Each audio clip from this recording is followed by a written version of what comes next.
Bonjour à tous, c'est Florian et bienvenue sur Animal Social.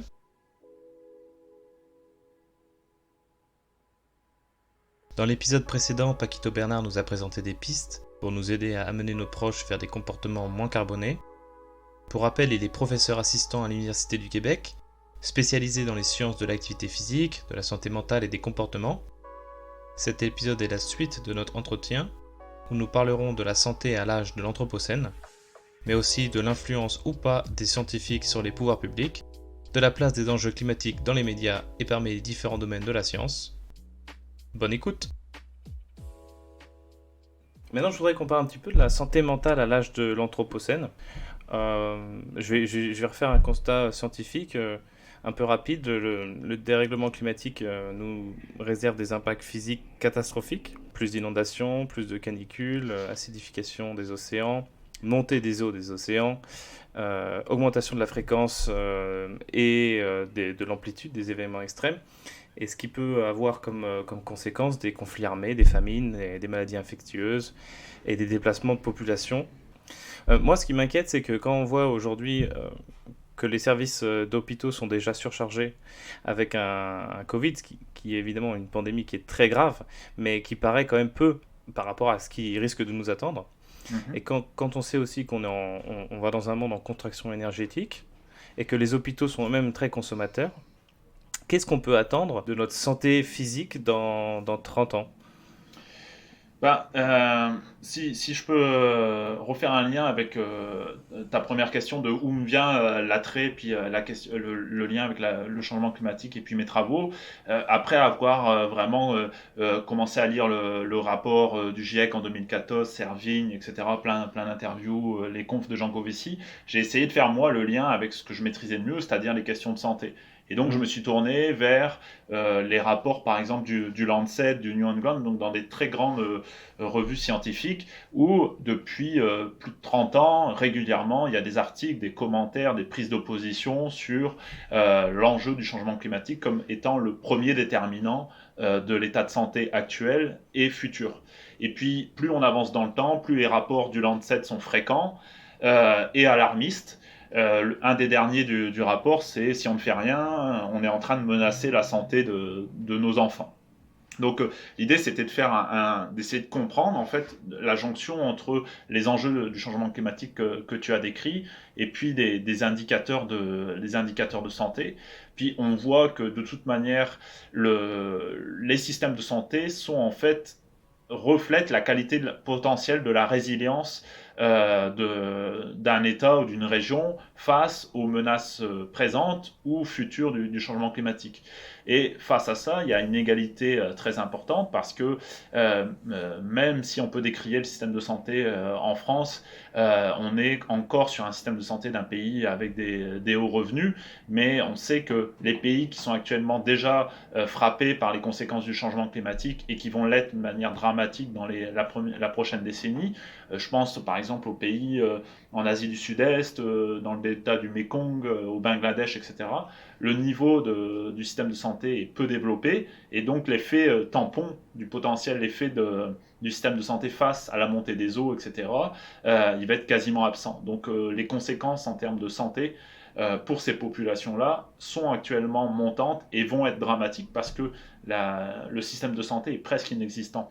Donc nous, l'enjeu pour les pays riches dans lesquels on vit, qui ont une empreinte carbone excessive, c'est de pouvoir réduire l'empreinte carbone de nos systèmes de santé tout en développant un système de santé beaucoup plus résilient. Il y a des super travaux d'une autrice canadienne là-dessus qui s'appelle Zee Weert, qui parle de l'ontologie, qui explique les questions ontologiques que pose le changement climatique sur la santé, sur par exemple le fait de pouvoir reproduire des médicaments localement. On imagine que les chaînes d'approvisionnement sont coupées, comme avec un exemple très bête, on a vu le bateau coincé la dernière fois, ou le fait qu'un pays qui exporte beaucoup de médicaments arrête d'en exporter. Bah, on se retrouve le bec dans l'eau parce qu'on n'a plus d'usines qui sont capables de pouvoir produire localement des médicaments. Il y a les questions, les enjeux aussi des droits sur les médicaments, c'est un enjeu actuellement sur les vaccins. Est-ce qu'on doit casser les brevets ou pas, etc. Donc ça pose de très très sérieuses challenges, défis aux personnes qui travaillent dans le milieu de la santé. Mm. Et quand tu lis, d'une main, on a toutes ces recherches qui nous alertent et puis qui font du formidable travail. Et puis de l'autre côté, on lit en se connectant le matin sur Le Monde que le gouvernement veut supprimer un corps d'élite hôpitaux. Et ils disent ça en pleine pandémie. Est-ce que finalement on en prend le chemin et que c'est pas un crash test qu'on a non seulement raté et qu'on risque de re-rater dans le futur? Bah, c'est difficile de se rendre compte de l'état de connaissance des décideurs, notamment en France, sur la question de la santé puis du changement climatique. On peut voir actuellement, dans leur absence de choix basés sur des données probantes, qu'en tout cas à court terme, ils sont pas prêts. Donc j'ai de forts doutes sur leur état de préparation pour aider le système de santé, construire ou reconstruire un système de santé public, efficace face, par exemple, aux pics de chaleur, aux inondations, à certaines maladies qui étaient avant exotiques, qui vont au fur et à mesure du temps apparaître dans le sud de la France, à certains parasites qui vont arriver, qui sont arrivés ou qui vont arriver en France. La question de la migration, elle est pour l'instant malgré l'écho qu'elle reçoit dans les médias, elle est faible au prorata des projections, de certaines projections, notamment de la Banque mondiale, je pense, sur les projections qui vont être faites de migration climatique intra-pays, intracontinentale et intercontinentale. Donc notre système de santé, il va être de plus en plus sollicité. Puis l'enjeu, c'est qu'on doit construire un système de santé résilient face au changement climatique qui, en même temps, réduit son empreinte carbone. Et du point de vue du Canada, est-ce que tu penses qu'ils ont mieux géré la crise et que c'est un pays qui est plus résilient? Hum, Alors c'est une super question. J'ai j'ai l'impression que les professionnels de la santé, les décideurs en santé, on va dire les professionnels, moins les décideurs, mais les professionnels de la santé sont plus aux prises avec les questions de changement climatique, on va dire de côte à côte, c'est-à-dire de l'Est jusqu'à à la côte Pacifique. Après, les systèmes de santé sont très différents d'une province à une autre, hein. C'est une responsabilité des provinces, c'est pas une responsabilité nécessairement fédérale. Hmm. Donc, à mon avis, il y a des très grosses variations entre les provinces sur le niveau de préparation des systèmes de santé face au changement climatique. Mais ici au Québec, en tout cas, il y a vraiment une prise de conscience parmi les soignants et puis aussi les chercheurs dans le milieu de la santé qui est vraiment de manière qui est croissante, qui n'est pas exceptionnelle, mais qui est croissante sur les questions du futur impact du changement climatique sur la santé des Québécois. Et est-ce qu'il y a déjà des mesures qui sont en chemin? Alors, il y a quelques mesures sur la prévention, par exemple, des pics de chaleur, hein. C'est quelque chose qui a fait des dégâts comme un peu partout, à Montréal notamment. Il y a eu je ne connais plus les chiffres de tête, mais il y a eu, à mon avis, quelques dizaines de décès liés, identifiés clairement à des pics de chaleur l'été, où ici l'été est très chaud et humide. Et puis, il y a aussi, ils ont par exemple identifié les facteurs les facteurs de risque qui expliquaient le fait de décéder. Puis le facteur principal, c'est les inégalités sociales de santé. Il faut savoir que sur l'île de Montréal, qui fait à peu près 60 km de long, hein, plus on va à l'est et plus les inégalités de santé sont importantes. Il y a 7 ans d'espérance de vie en moins entre l'ouest de l'île et l'est de l'île. Et les personnes à faible revenu, les personnes sans domicile et puis les personnes avec un trouble de santé mentale sont les personnes les plus à risque d'avoir des séquelles très importantes des pics de chaleur ou de mourir tout simplement des pics de chaleur. Donc, par exemple, la ville de Montréal essaye de faire des efforts sur la réduction de ce qu'on appelle des îlots de chaleur, Hmm. avec une modification des infrastructures et puis aussi plus d'informations des personnes. Mais encore une fois, tu as beau dire à des personnes de s'équiper en termes de gestion de la chaleur l'été, mais si tu n'as pas d'argent ou si ça te coûte trop cher au niveau énergétique, tu vas pas le faire. Donc, Hmm.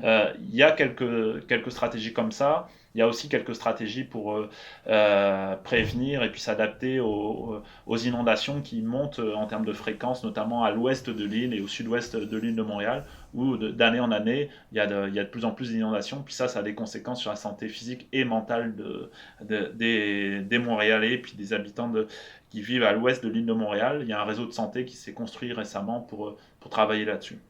Hmm. Peut-être qu'au Canada, vous avez plus conscience du changement climatique par rapport à la latitude où vous êtes. C'est juste que ça se voit plus.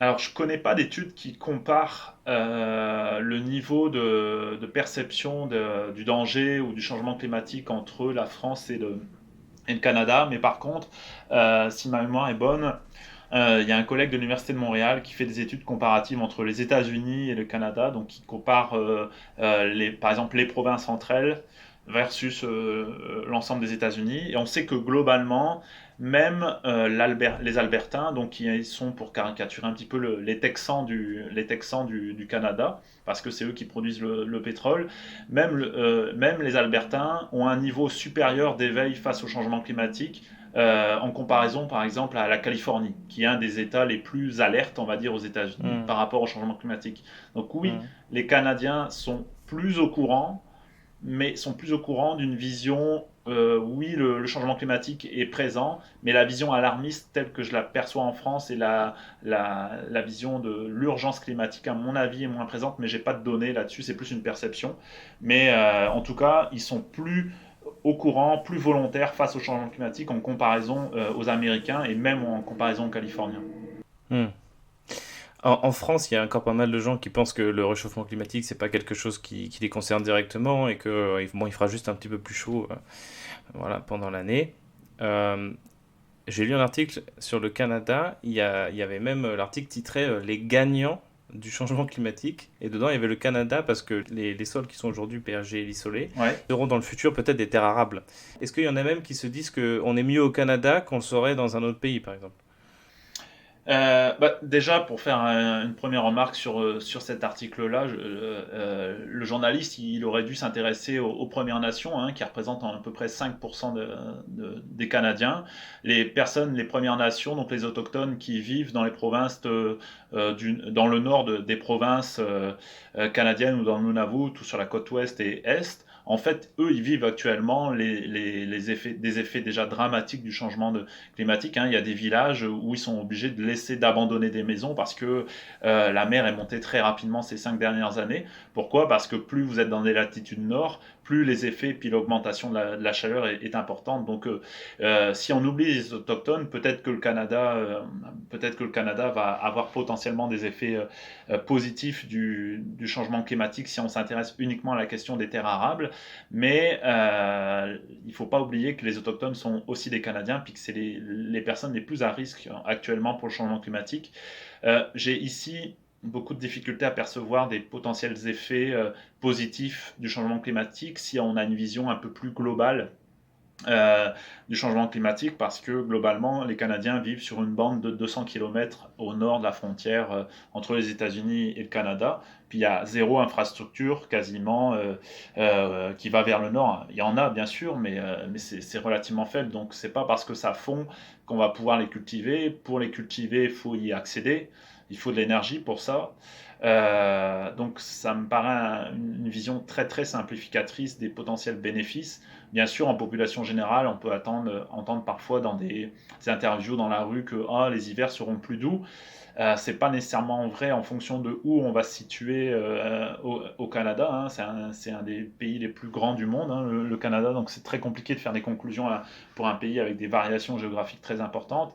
On sait par exemple que dans les provinces centrales, il y a une augmentation de la fréquence des cyclones qu'il n'y avait pas avant, un peu comme on peut voir dans les provinces centrales américaines, beaucoup plus au sud.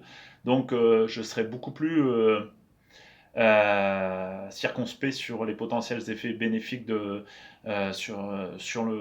changement climatique sur le Canada. Puis c'est pas parce que tu vas avoir plus de blé que tu vas être en meilleure santé, par exemple, parce que les effets sur la santé, ils vont être les mêmes pour tous. C'est sûr ça va être moins pire pour les Canadiens par rapport au fait d'être au Zimbabwe, au Bénin ou au Bangladesh, c'est sûr. Mais de là à dire qu'on va en tirer des effets bénéfiques, je suis beaucoup plus circonspect sur cette question. Hmm. Donc on parle souvent des inégalités, des Ouais. impacts du dérèglement climatique. On parle par rapport à où on se situe sur la planète. On parle par rapport à ses revenus, évidemment. Si on peut avoir une maison autre part, etc., ça peut servir. On parle moins de l'inégalité physique. Et là, on le voit avec le Covid, ça touche pas à tout le monde de la même manière. Par rapport aux conséquences du dérèglement climatique, qui seront les premières victimes d'un point de vue physique? Les personnes qui sont déjà victimes, ça va être les personnes qui ont les plus faibles revenus. Ça va être les personnes aussi, ça c'est une géniale étude parue dans Nature Climate Change, les personnes qui vivent dans les sociétés les plus inégalitaires. Ça fait écho aux travaux de Wilkinson, un épidémiologiste américain, un duo d'épidémiologistes anglais, pardon, qui avait montré déjà par le passé que plus on vit dans une société où le niveau d'inégalité est important, plus la qualité de la santé et plein d'indicateurs de santé sont détériorés. Et on peut penser que ça va être un petit peu le même, dans son dernier livre, il le laisse penser, que ça va être un peu le même patron, donc les personnes aux plus faibles revenus et les personnes aux plus faibles revenus qui vivent dans les pays les plus inégalitaires vont être les plus affectés. Si on prend exemple concret, il y a une étude qui a étudié la baie une baie de San Diego en Californie et qui a identifié l'impact des alertes et des pics de pollution sur les comportements liés au transport. Et on se rend compte que dans cette baie-là, où il y a en même temps des gens très riches et en même temps des gens très pauvres, dans cette baie-là, quand il y avait un pic, une alerte liée à la pollution, bien sûr, les personnes qui prenaient les transports en commun ou qui se déplaçaient à vélo ou à pied quotidiennement ont tendance à prendre leur voiture pour être moins exposées. Mais les personnes qui n'ont pas le choix parce qu'ils n'ont pas de voiture et qui n'ont pas accès au transport en commun, eux, ils continuent d'utiliser leur vélo ou la marche pour aller au travail. Et donc, ils sont surexposés au risque de pic de pollution ou au pic de chaleur, par exemple. Donc, on voit qu'encore une fois, j'ai tendance à croire que c'est les personnes à plus faible revenu qui vivent dans les sociétés inégalitaires qui sont les plus à risque. Parce que dans les sociétés les moins inégalitaires, on a la sécurité sociale, c'est ça, par exemple? C'est ça, il va y avoir des effets tampons avec des coûts de santé, par exemple, qui vont être pris en charge par la population, qui vont être en fait répartis.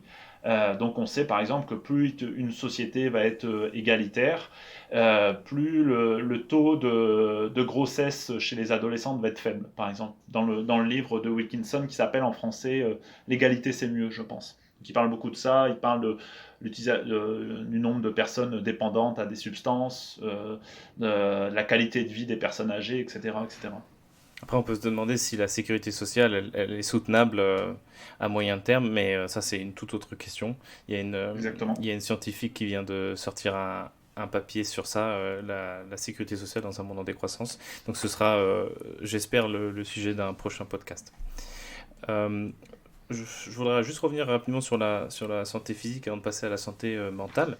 Est-ce que toi, tu t'attends à une chute de la moyenne d'âge et si, au cours du siècle? Et si oui, est-ce que ce sera plutôt du côté des naissances, une mortalité infantile élevée, ou plutôt du côté des personnes âgées? Euh, c'est très compliqué parce que comme je te l'expliquais tout à l'heure, si quand on lit les papiers qui font l'état de la littérature scientifique sur le changement climatique et la santé, ils insistent beaucoup sur le fait que l'état de santé des futures générations est entre nos mains actuellement. Donc, on peut être quasiment sûr que dans certaines régions du monde, certains pays, il y aura des baisses d'espérance de vie liées au fait que les systèmes de santé sont quasiment inexistants. Mais c'est là, on pourrait les anticiper et puis mettre de l'argent dans des organismes internationaux qui aident au développement des systèmes de santé et puis limiter la casse entre guillemets. Donc c'est très compliqué de savoir si on va avoir un impact. On peut penser que dans certaines régions il va y avoir un impact sur la santé. Je te renvoie par exemple vers un court reportage d'Arte la semaine dernière sur les provinces sud de l'île de Madagascar où il y a un couplage augmentation de la violence, désertification, famine. avec une mortalité chez les nouveau-nés qui est en train d'exploser, avec ce couplage changement climatique, violence sociale. Donc c'est très compliqué d'avoir des... On peut penser que dans les pays riches avec un système de santé qui continue d'être soutenu par l'État, il va y avoir un effet tampon assez important qui font que ça va avoir des limites quand même relativement élevées, sauf exception, c'est-à-dire en cas de nouveaux pathogènes comme on vit actuellement. D'accord. Bah, justement, je voulais parler des conséquences pour la santé mentale, et là, tu parlais de violence. Mm. Est-ce que tu peux nous en dire plus? Quelle est ta vision des choses? Est-ce qu'on va rentrer même en Europe dans des sociétés de plus en plus violentes? Bah, là, je m'écarte vraiment très très loin de ce sur quoi je travaille, mais je renverrai aux travaux d'un chercheur qui s'appelle Lenton, qui travaille sur les points de bascule. C'est souvent étudié dans le milieu, dans les sciences climatiques, les points de bascule climatiques, mais lui il travaille beaucoup sur les points de bascule sociaux, en fonction des régions du monde et d'autres indicateurs. Mais penser qu'on va...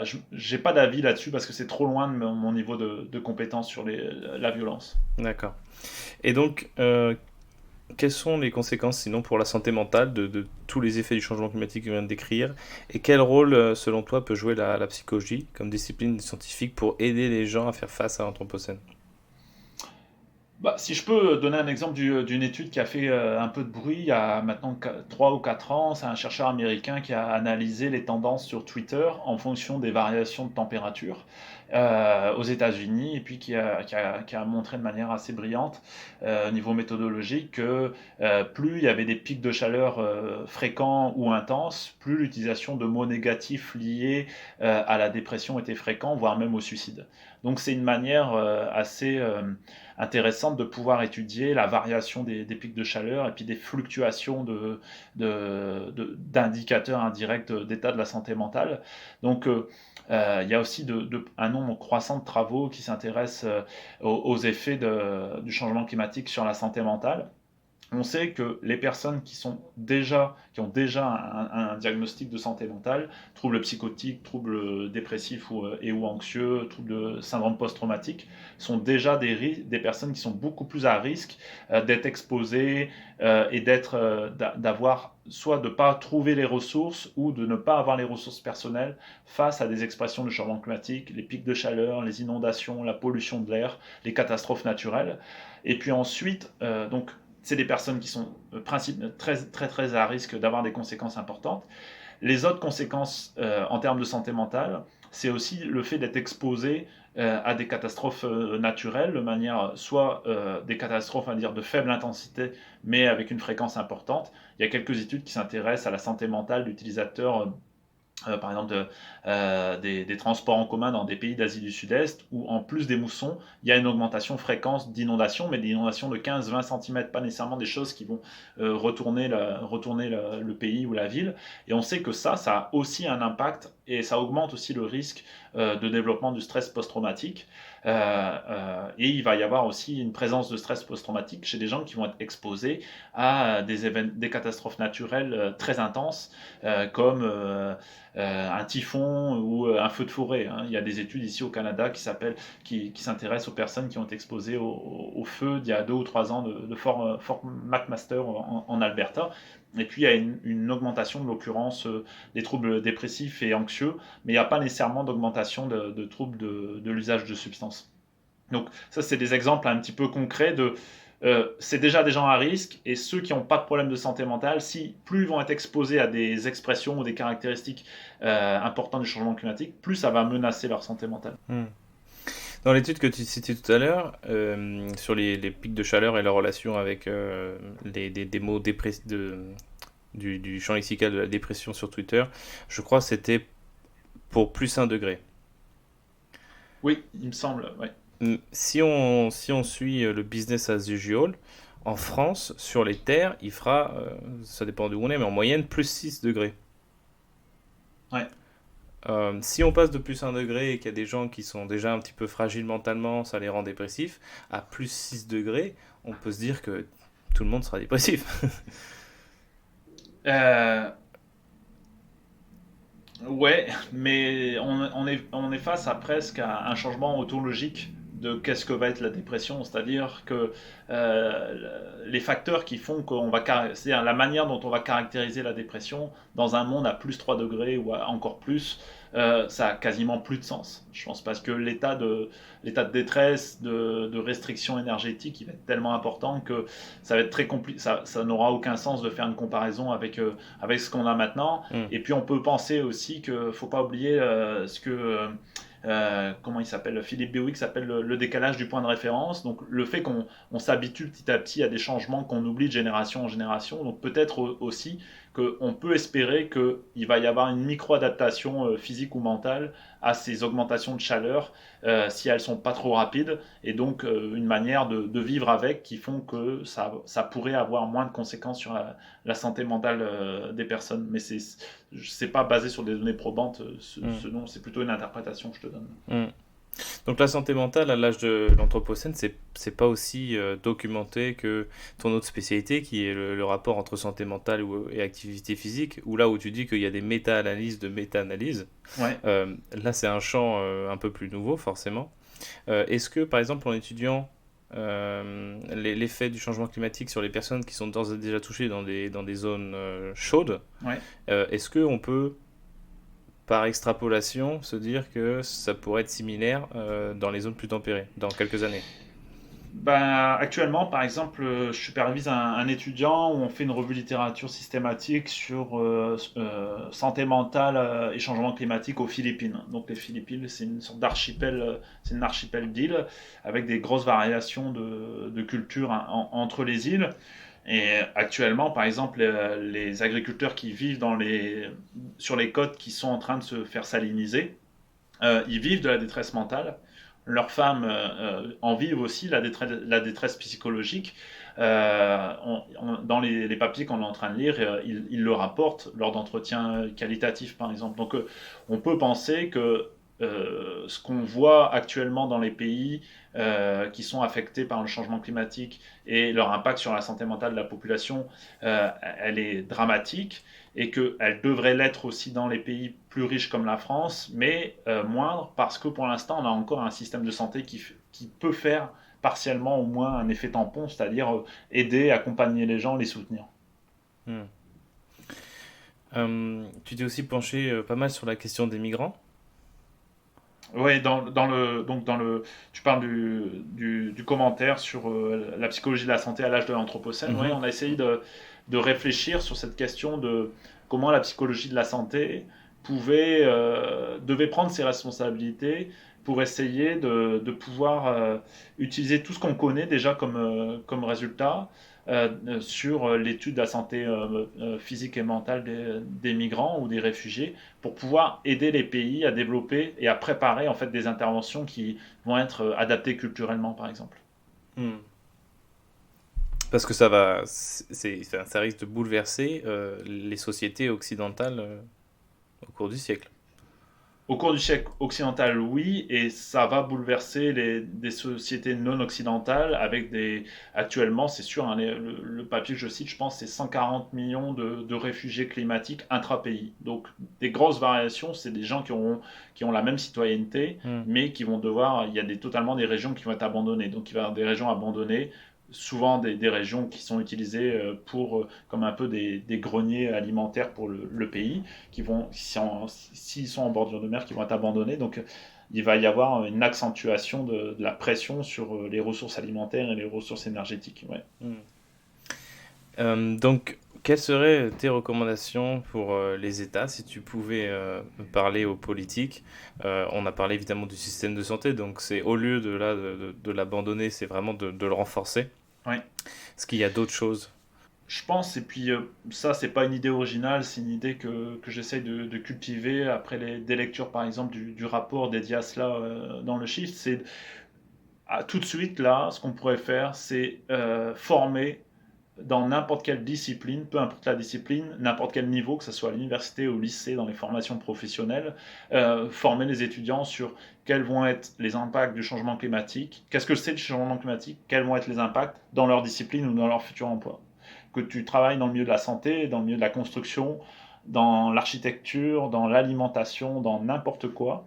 je pense qu'il n'y a aucune discipline, aucun espace de vie qui ne va pas être impacté par la question du changement climatique. Donc c'est au moins informer et préparer les personnes qu'on forme actuellement et qui demain vont se prendre en pleine tête les excès du changement climatique, c'est-à-dire les conséquences de nos émissions actuelles. Hein. On le sait, il y a à peu près un écart de génération entre les émissions et leurs conséquences négatives. C'est-à-dire que nous, on vit actuellement les conséquences négatives des émissions de nos parents. Et les personnes que moi j'ai qui vont entrer à l'université d'ici 5-10 ans, eh ben, ils seront sur le marché du travail en vivant les conséquences de mes émissions à moi. Donc, s'il y a une chose qui coûte pas cher et qui est applicable tout de suite, c'est intégrer la question du changement climatique dans toutes les formations. Et en parlant de ça, est-ce que parmi tes élèves, t'enseignes depuis quelques années déjà, est-ce que tu sens une Oui. prise de conscience? Euh, Ici, la prise de conscience, c'est assez compliqué. Il y a eu la manifestation quand Thunberg est venu à Montréal. Et puis là, c'était très très impressionnant à voir. 500 000 étudiants, 500 000 jeunes principalement dans tout Montréal. Donc on pouvait penser qu'il y a une grande prise de. Je pense qu'il y a une grande prise de. Une clairvoyance parmi la génération plus jeune. Moi, j'enseigne dans un département des sciences de l'activité physique, hein, l'équivalent des STAPS en France. Mhm. Donc les étudiants sont informés, comme monsieur et madame tout le monde, des questions de changement climatique, mais par contre, la jonction entre le changement climatique, le sport et l'activité physique, elle n'est pas naturelle. Je travaille là-dessus, on vient de publier une revue de littérature sur les liens entre sport et activité physique et changement climatique. Euh, et puis, c'était mes collègues, quand je leur parle, ils ne comprennent pas initialement, ils disent mais c'est quoi le lien? Puis c'est un peu un réflexe qu'ont aussi les étudiants. J'ai pu pour la première fois cette année enseigner 10 heures sur la question à des étudiants de maîtrise sur la question des liens entre changement climatique, santé et activité physique. Ça a été pour eux, j'y suis allé pourtant avec des pincettes, mais ça a été une claque assez importante de pouvoir avoir un prof qui leur parle des questions du changement climatique avec une approche scientifique et une approche surtout santé, quelles sont les conséquences, qu'est-ce qu'on sait déjà. Les étudiants n'étaient pas au fait on va dire, n'avaient pas un niveau de connaissance de l'urgence climatique. Ils sont au courant que c'est un enjeu, mais un enjeu parmi d'autres. C'est pas quelque chose qui va driver vraiment leur choix individuel, par exemple. C'est pas l'urgence au-dessus de la pile, quoi. Non, non, exactement.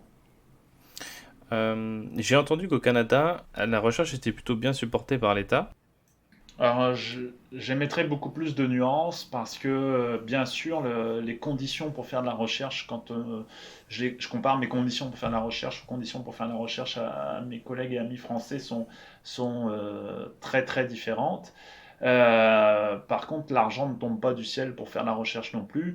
Euh, Dans le milieu de la santé, les financements les plus importants, le taux de financement est en dessous les 10%, c'est-à-dire que quand je dépose, je mets 2 mois à rédiger une demande de subvention, j'ai environ 8 à 10% de chances d'avoir cette demande. Mm. Donc c'est très faible. C'est juste qu'il y a plus d'opportunités ailleurs que sur ces financements-là pour aller chercher des financements de plus faible envergure et quand même faire de la recherche de qualité. Mais c'est pas non plus faut pas penser que c'est le paradis sur terre de la recherche. D'accord. Si on regarde la part du pays, parce que c'est comme ça qu'il faut raisonner, il faut regarder la part du budget national ou du PIB qui va être réservée à l'investissement en recherche. Elle a un peu augmenté sous Trudeau, donc l'actuel Premier ministre, mais elle est quand même moins forte que certains pays européens ou qu'aux États-Unis. Mm. Et est-ce que là, vous publiez, toi et d'autres chercheurs, vous publiez régulièrement des recherches avec des recommandations pour les pouvoirs publics. Est-ce que Ouais. tu sens qu'ils prêtent l'oreille, vous êtes écouté, il se passe quelque chose quand une publication sort? Non, hein, ça, c'est vraiment une illusion de croire que tes recherches, quand tu publies un article scientifique, que ça soit lu par des décideurs, c'est pas le cas. Globalement, on sait que dans le milieu de la santé, entre l'identification, par exemple, de stratégies thérapeutiques efficaces et leur implémentation sur le terrain, globalement, il y a 15 ans. Il se passe 15 ans. Donc, il y a ici notamment beaucoup de stratégies qu'on appelle de transfert de connaissances, des financements qui sont un peu aiguillés là-dessus pour essayer d'accélérer les résultats vers des changements plus concrets au niveau de la santé de la population. mais ça reste très très compliqué. J'essaye par exemple de publier des articles dans la presse généraliste ou d'intéresser des journalistes à certains articles que je fais pour en faire parler dans la population. Mais si on reste à une échelle relativement locale, par exemple, la mairie de Montréal n'est pas au courant du tout de ce sur quoi je travaille. Or, il y a plein d'applications dans ce sur quoi je travaille qui pourraient être appliquées à l'échelle de Montréal ou à l'échelle de quartier. Mais je peux pas me permettre. Enfin, j'ai pas le temps, puis je sais pas qui solliciter à la mairie de Montréal pour faire connaître mes travaux. Puis encore une fois, c'est pas parce que il y a quelqu'un qui va entendre parler de mes travaux qui vont prendre la décision de changer.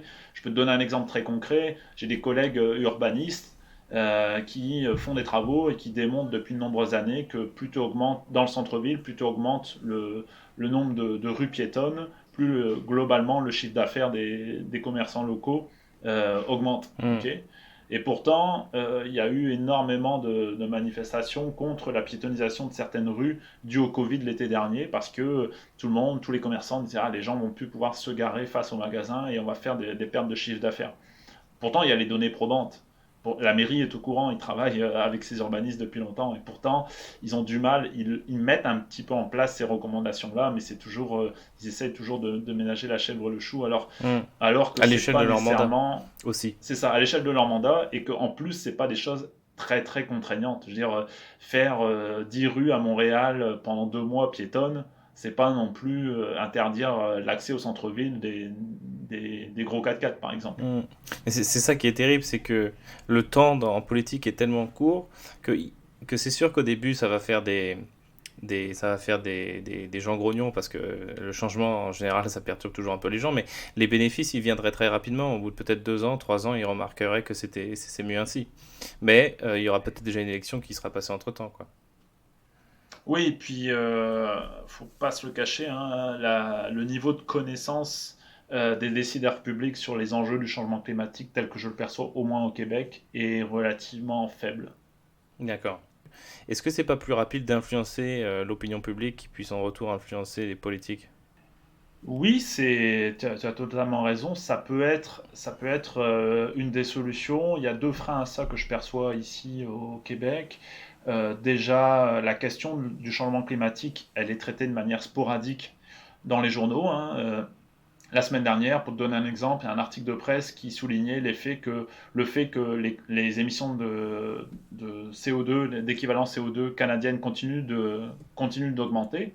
Bah, cet article-là, pour le trouver sur le site internet ou dans le journal, en papier, tu peux tourner quelques pages, hein, c'est pas la une, hein. Hmm. Donc, c'est ça. Les journalistes aussi, il y a beaucoup d'efforts à faire pour les journalistes parce que c'est très compliqué pour eux. Il n'y a pas nécessairement de journalistes qui sont. Les journalistes spécialisés environnement sont généralement très bien au fait, mais d'autres journalistes qui vont traiter.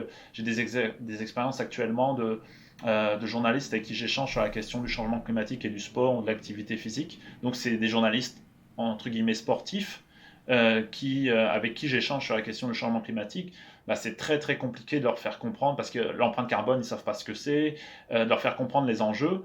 Et puis après, entre ce qu'ils en ont compris, ce qu'ils en ont reporté dans l'article et l'exposition que l'article a, il y a vraiment un écart très très important, quoi. C'est-à-dire que faire émerger des connaissances scientifiques versus un article qui raconte le dernier match des Canadiens en hockey sur glace, c'est sûr que cet article-là va faire peut-être 10 000 ou 15 000 fois plus de clics qu'un article qui va nous dire qu'il faut qu'on se prépare sur le changement climatique. Hmm. Oui, puis c'est aussi leur gagne-pain, le sport, donc... Et puis, oui, et puis dans les mêmes journaux, tu vas avoir un article qui nous dit qu'il faut que le gouvernement actuel du Québec a refusé de mettre une limitation sur la publicité sur les VUS. Et en même les temps, SUV en l'article français. d'après, les SUV, ouais, pardon, les SUV. Et l'article d'après, c'est un article d'un journaliste du même journal qui compare les nouveaux SUV 2021 au Québec disponibles au Québec, quoi. Donc, Hmm. c'est une vision totalement en silo en plus. Hmm. Est-ce que tu as d'autres choses dont tu voulais parler avant de passer un peu aux questions de conclusion sur l'Anthropocène ou autre? Non, bah écoute, enfin, euh, là, j'insiste vraiment sur le fait que c'est assez, moi comme universitaire et chercheur, je trouve que la communauté universitaire sur la question du changement climatique, elle est, comment dire ça, au mieux endormie. Et puis elle n'est pas assez forte, elle n'est pas assez vindicative pour faire émerger ces questions-là dans leur champ disciplinaire respectif. Je le comprends parce que les financements de la recherche, par exemple, sur les questions du changement climatique ici au Canada, c'est encore des financements très axés sur du technosolutionnisme ou de la science dure, par exemple. Il y a pas de financement, à ma connaissance, pour des projets psychologie de l'environnement, du changement climatique, par exemple. Mm. Donc, moi, le message, s'il y a des gens, des étudiants ou des universitaires qui s'intéressent à cette question et au podcast, bah, c'est de regarder comment dans dans chacune de nos disciplines respectives, on peut soit s'intéresser à ça, soit faire de la recherche là-dessus, soit former les étudiants là-dessus. Puis c'est vraiment, à mon avis, le levier le plus immédiat qu'on a, Mm. nous, en tant qu'universitaires. Et en plus, c'est très intéressant parce que du fait, on vient d'en parler, c'est assez. Y a tout à faire, Oui, quasiment. Et puis c'est très, très, très intéressant et c'est incontournable en même temps. c'est incontournable et c'est la pire source de syndrome de l'imposteur pour un chercheur. Parce que quand tu essayes d'aborder un nouveau sujet, là, déjà quand tu maîtrises ton sujet, tu es toujours en doute sur ton travail, sur ce que tu connais, ce que tu ne connais pas. Et en plus, quand tu essayes d'amener la question du changement climatique là-dessus, il faut que tu puisses te former, comprendre, faire des erreurs, etc. Donc c'est un Mm. gros défi pour les chercheurs, mais je les y invite en tout cas. Puis les étudiants surtout. C'est les étudiants, je pense, qui vont vraiment amener un changement de culture à l'université sur ces questions-là. Maintenant, on a déjà un peu commencé à élargir, mais qu'est-ce que tu penses du rapport de l'opinion publique avec la parole scientifique, notamment depuis cette crise du Covid? Est-ce que cette crise a renforcé leur intérêt pour les sciences ou au contraire, est-ce que tu sens que les gens se sont un peu plus détournés de la science pour les pseudosciences? Alors ça, c'est une question vraiment géniale. Je pense que je vais être optimiste et puis je pense vraiment que ça a accentué euh, l'intérêt des gens à se rendre compte que les chercheurs ou les pseudo-chercheurs ou médecins, pseudo-médecins pouvaient ne pas être d'accord puis qu'il y avait des débats et que c'est beaucoup plus facile de se dire spécialiste et d'affirmer des choses que de pouvoir faire des débats sur des questions complexes comme on peut les vivre actuellement avec les enjeux de l'épidémiologie et puis le fait que si on écoute uniquement des épidémiologies sans prendre en compte la psychologie sociale ou la sociologie ou l'ethnologie, on va au casse-pipe, pardon. Donc je pense qu'au départ il y a peut-être eu un pic vers des pseudosciences ou des gens qui racontaient un peu tout et n'importe quoi. Puis il y a un réveil, un wake-up call parmi les journalistes, parmi la population générale, pour se dire, ah, il y a différents avis, et puis à moi d'être un peu plus vigilant sur qui parle, au moins qui parle. Ça, c'est vraiment important. Après, il faut voir à long terme quelles conséquences ça va avoir, surtout pour les journalistes qui nourrissent le débat public et construisent l'opinion publique. Donc, est-ce que eux vont pouvoir vont avoir la prétention de vouloir changer leur manière de faire le journalisme? C'est vraiment ça l'enjeu. Hmm.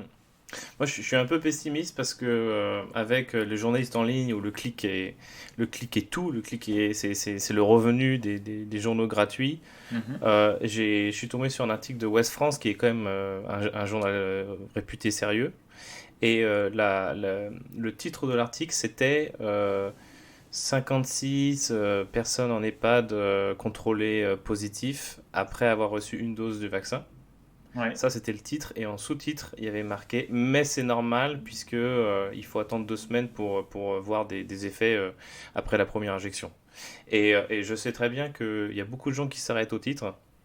Ouais. Et que même un journal comme Ouest France puisse faire ce genre de clickbait un peu, Ouais. j'ai trouvé ça assez choquant.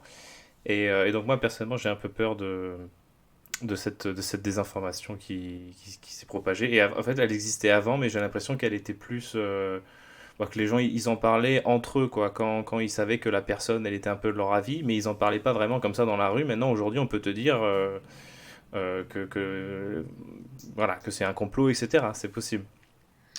Oui, mais si tu reprends un peu la réflexion de Jean Covici sur ça, par exemple, sur la question de... Ça peut s'expliquer aussi par la question de la formation initiale des journalistes, et que globalement, il y a peu de journalistes qui ont une formation initiale en sciences dures, Et donc, ils sont très, très influençables sur ce que va leur dire un expert scientifique en sciences dures ou en sciences sociales ou en sciences psychologiques, parce qu'ils n'ont pas, ils ont pas le cursus pour analyser ça. Et puis il y a des initiatives. D'un autre côté, pour voir le côté aussi plein du verre, par exemple, il y a un universitaire très très compétent à McGill qui depuis des années propose un cours d'épidémiologie pour les journalistes. Mm. Et il n'a jamais eu autant d'inscrits que cette année. Donc on peut penser aussi qu'avant, il avait que les journalistes scientifiques qui venaient se former auprès de lui, puis maintenant, il y a vraiment des journalistes de tous bords.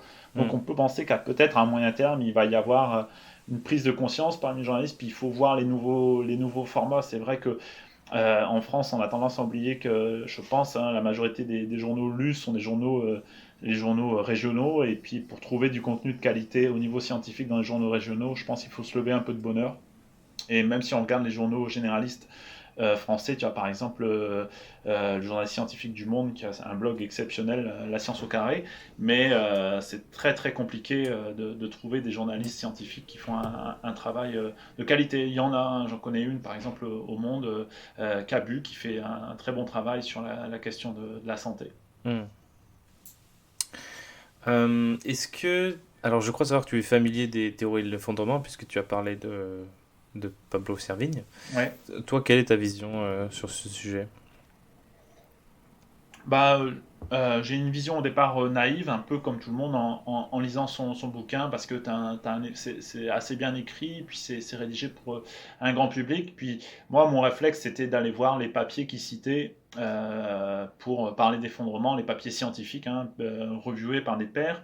Euh, donc je suis allé voir ça, c'est pas mon domaine d'expertise, mais ça a vraiment été un moteur de réflexion sur les changements drastiques qu'il va y avoir, auxquels on peut s'attendre, l'accumulation de changements cumulatifs. Donc, mon point de vue, moi, ça a été vraiment une source de réflexion, puis ça l'est encore, la question de l'effondrement social, et puis l'effondrement aussi temporaire, c'est-à-dire, enfin, plutôt géographique, chez qui ça va continuer de perdurer, chez qui ça va temporairement ou définitivement s'effondrer ou changer. Donc, c'est plutôt une source de réflexion personnelle et de mise en perspective. Après, au niveau, quand on regarde les quelques papiers que j'ai pu trouver vraiment publiés dans les gros journaux sur les enjeux du collapse. Ça crée toujours des débats entre scientifiques. Le premier qui va sortir un papier avec collapse dans le titre va prendre trois commentaires publiés dans le même journal le mois d'après. Il y a d'ailleurs par exemple un auteur qui s'appelle Butler, un auteur australien qui a fait un article qui montrait que on, dans les sciences de la santé, on utilisait beaucoup plus le mot collapse entre 2000 et 2010. L'occurrence du mot dans les articles scientifiques était beaucoup plus importante entre 2000 et 2010, puis a ensuite disparu parce que ça a tendance à être perçu comme négatif par les éditeurs scientifiques d'utiliser ce mot-là, et donc c'est plus compliqué de publier. Donc c'est très compliqué de savoir quel est le niveau d'évidence là-dessus. Je suis toujours très attentif aux interviews, aux écrits de personnes qui vont parler d'effondrement. Mais il faut faire attention. J'essaie de toujours avoir un avis critique, développer un avis critique sur quelle est la part de probable et la part d'interprétation. C'est pour ça que j'essaie d'être vigilant quand je te parle en disant ça, je connais les données, et puis ça, c'est plutôt une interprétation. Mais je pense que pour certaines personnes, et je m'inclus dedans, c'est une bonne entrée pour réfléchir aux questions sociétales et puis aux questions politiques liées au changement climatique. Et du coup, en parlant de thèmes qui font débat, tout à l'heure tu citais une étude qui disait que le changement climatique pourrait amener plus de violence. Et Pablo Servigne, ici, des études qui disent que ça va amener plus de l'entraide, parce que quand on est dans la panique, on n'a pas envie d'agresser son voisin, plus de se rapprocher de lui. Ouais, le livre sur l'entraide de Servigne, pour moi, c'est pas l'ouvrage le plus intéressant. Moi, j'ai trouvé ça un peu long à lire, et puis j'ai trouvé qu'il extrapolait beaucoup de choses de psychologie expérimentale à un contexte de vie plus réaliste. à mon avis, c'est pas le livre le plus poussé au niveau du, on va dire, de la vulgarisation scientifique de ce qu'on connaît dans la littérature. Je comprends, c'est intéressant comme message, par contre, pour la population générale, Hmm. que la solidarité, c'est vraiment plus la règle que par défaut que la concurrence entre les personnes. Euh, mais je connais pas assez la littérature pour savoir à quel point c'est solide, mais en tout cas, la lecture de son ouvrage m'a un peu déçu. D'accord, sur ce point. Ouais, sur ce point-là, ouais. Hmm. Je trouvais qu'il y avait beaucoup d'extrapolation. D'accord. C'est comme par exemple, tu vas avoir Servigne, mais tu vas avoir l'équivalent Bendel aussi de l'écologie radicale, qui utilise les stades du deuil pour expliquer comment on interprète la réaction des gens naturels face à l'annonce d'un collapse potentiel. Hmm. Il faut savoir que les étapes du deuil en psychologie, ça a été très très critiqué, puis il n'y a pas de données probantes qui montrent que ça existe réellement. Donc c'est Hmm. intéressant pour aider les gens à interpréter comment ils se sentent face à ces écrits-là, puis à ces annonces-là, mais en fait, c'est pas basé sur des données probantes. D'accord. C'est intéressant que tu dis ça parce que c'est énormément repris C'est parmi les énormément repris, collapsologues. mais c'est énormément critiqué au niveau psycho. C'est pas un modèle qui a été validé. D'accord. Et en ce qui concerne l'entraide, peut-être que Pablo Servigne, c'est un peu un récit qui veut insuffler de nouveaux récits, peut-être. Ouais, c'est pour ça que je trouve que c'est intéressant pour la population générale, puis c'est un très bon communicant. J'aime beaucoup écouter ses interviews ou ses conférences, mais euh, c'est juste un support de réflexion pour moi. C'est plus un essai, quoi. J'ai lu dans un slide, je crois que c'était dans une présentation que tu as fait, tu mets la citation: un pessimiste est un optimiste bien informé. Mhm. Du coup, ma question c'est est-ce que tu es plutôt pessimiste?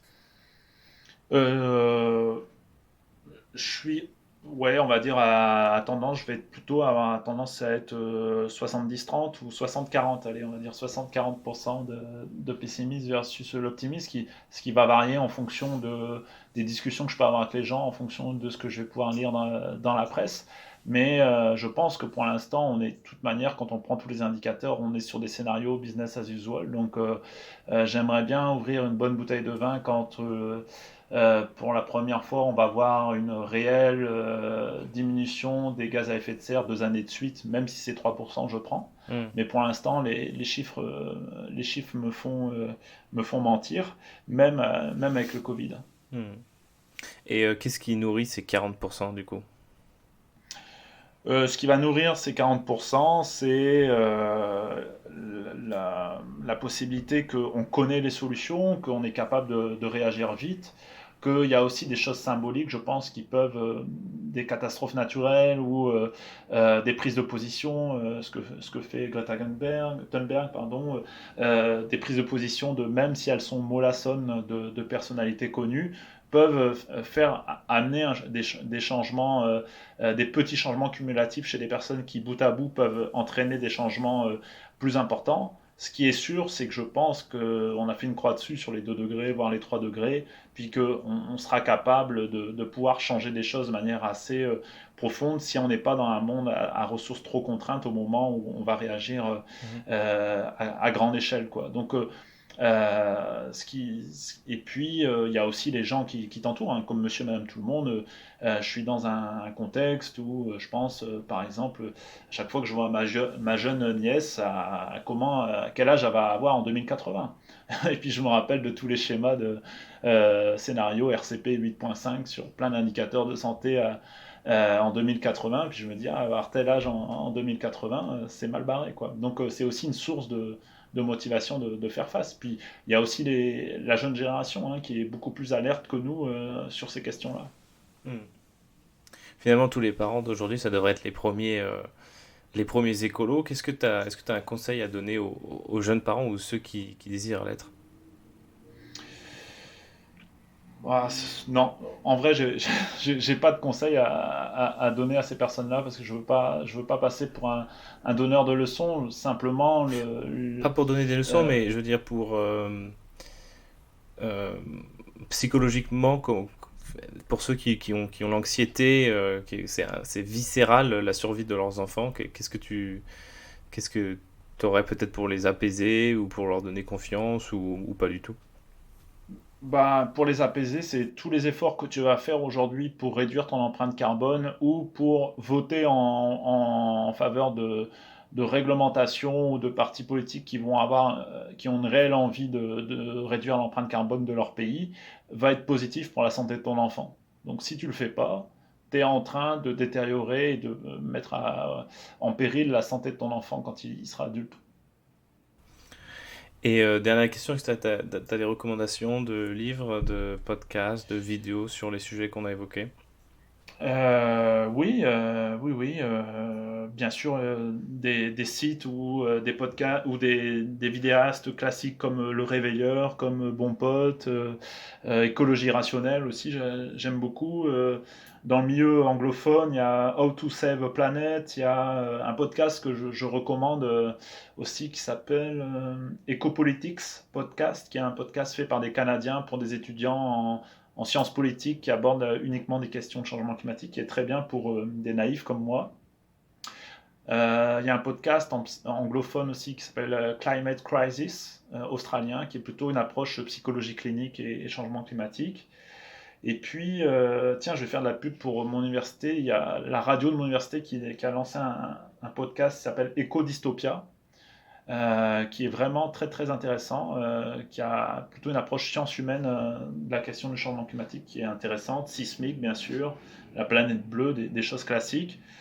En termes de bouquins, si vous vous intéressez à la question du changement climatique et de la santé, le meilleur livre en français que je connaisse sur cette question-là, il a été écrit par des Québécois qui en ont fait même un MOOC, donc un cours gratuit accessible en ligne sur la plateforme francophone qui s'appelle Fun, F-U-N. C'est un MOOC qui est très très bien fait sur changement climatique et santé, si vous voulez vous former là-dessus. Puis ils en ont fait un livre qui doit s'appeler, qui est aux presses universitaires de Laval. J'ai oublié le titre, mais si vous tapez Presse universitaire de Laval et changement climatique et santé, c'est un livre très très très bien fait. Ça c'est plus l'aspect scientifique, et puis l'aspect, pour sortir un petit peu de l'aspect scientifique, je peux te conseiller Station Eleven, qui est un roman dystopique sur les questions, une vision assez positive d'un monde, on va dire, post-effondrement. Je sais pas si tu connais ce livre, Non. mais je le recommande, beaucoup. Ouais. Super. Et je voulais juste rajouter une petite couche sur écologie rationnelle qui n'a pas les vues qu'il mérite, je pense. Exactement. Merci beaucoup, Paquito. Merci à toi.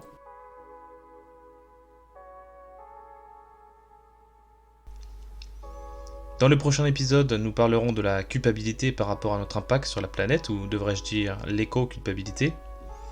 En attendant, si cet épisode vous a plu, n'hésitez pas à le partager. Et si vous avez des remarques, vous pouvez aussi me contacter sur les réseaux ou par email. A bientôt sur Animal Social.